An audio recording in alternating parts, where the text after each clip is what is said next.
वनराज ने लगाया अनुपमा पर पाखी के गायब होने का इल्जाम। अब अनुपमा क्या करेगी ये जानने के लिए चलिए देखते हैं आज का एपिसोड। और आज का एपिसोड शुरू होता है, अनुज और अनुपमा पुलिस के पास जाते हैं कंप्लेंट करने ताकि पाखी जल्द से जल्द मिल सके। इधर वनराज, तोशु और समर के साथ में कपाड़िया हाउस आता है और आते ही अधिक का कॉलर पकड़ कहता है, मेरी बेटी कहाँ है? अगर मेरी बेटी को कुछ भी हुआ तो मैं तुम्हें छोड़ूंगा नहीं।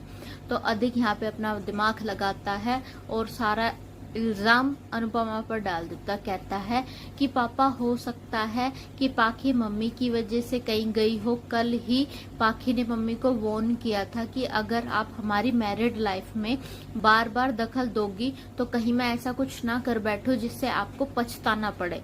ये बात सुनते ही वनराज के माइंड में कुछ ना कुछ क्लिक कर जाता है कि हो सकता है कि अधिक सच बोल रहा हो, कहीं ऐसा कुछ हुआ हो।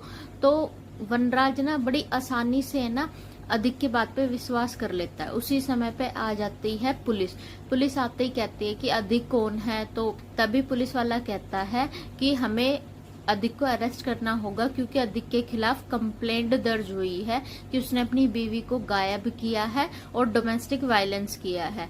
तभी बरखा बीच में आके कहते कि कंप्लेंट किसने की है। तो अनुपमा आके बताती है कि कंप्लेंट मैंने दर्ज की है क्योंकि मेरी बेटी गायब है और मैंने इसे बहुत बार पूछ लिया, आराम से, प्यार से, हाथ जोड़ के, सब तरीके से, लेकिन ये मेरी बेटी के बारे में कुछ भी नहीं बता रहा, इसलिए मुझे पुलिस कंप्लेंट करनी पड़ी। अब ये पुलिस के डर से सब कुछ सच सच बताएगा। इतना होने के बाद में पुलिस अधिक को ले जाती है। थोड़ी देर बाद अनुपमा सोचती है कि ये कैसे हो गया मेरे होते हुए, मेरी बेटी कहाँ गायब हो गई, मुझे अपनी बेटी पे ध्यान रखना चाहिए था। तभी वनराज अनुपमा से कहता है कि हो सकता है पाखी तुम्हारी वजह से ही गायब हुई हो। तुमने बार बार उसकी शादीशुदा जिंदगी में मना करने के बाद भी दखल दिया। तो अनुपमा कहते कि ये आपने से किसने कहा।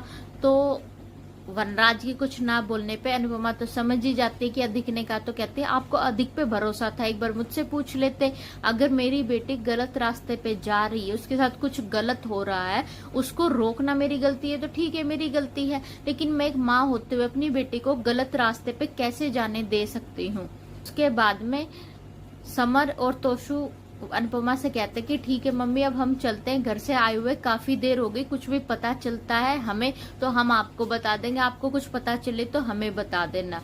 और वनराज के साथ में घर आ जाते। इधर वनराज और बाकी परिवार पाखी के गायब होने से परेशान है। इधर अनुपमा भी पागल सी हो गई कि मेरी बेटी कहाँ चली गई है और वो बौखला गई है और इधर उधर पाखी को ढूंढती। उसको लगता है कि पाखी कहीं मेरे आसपास तो नहीं।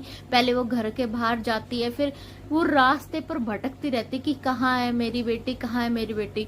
उसी समय पे आता है पुलिस वाला और पुलिस वाला वो जा तो कपाड़िया हाउस ही रहा होता है, लेकिन रास्ते में ही अनुज और अनुपमा मिल जाते। तो कहता है कि सुबह एक एक्सीडेंट हुआ था और उस लड़की की हालत बहुत सीरियस है और उसका है ना जो डिस्क्रिप्शन है ना वो बिल्कुल ही पाखी से मिल रहा है, तो आपको एक बार जाके हॉस्पिटल में देख लेना चाहिए। तो अनुपमा कहती नहीं नहीं, मेरे बेटे के साथ ऐसा नहीं है क्योंकि वो माँ है तो वो ऐसा सोच ही नहीं सकती कि कुछ गलत हुआ हो। तभी पुलिस वाला कहता है कि फिर भी आपको देखना चाहिए कि काफी ज्यादा हद तक वो पाखी की से मिलती जुलती चीजें हैं उसकी और उसकी हालत बहुत सीरियस है।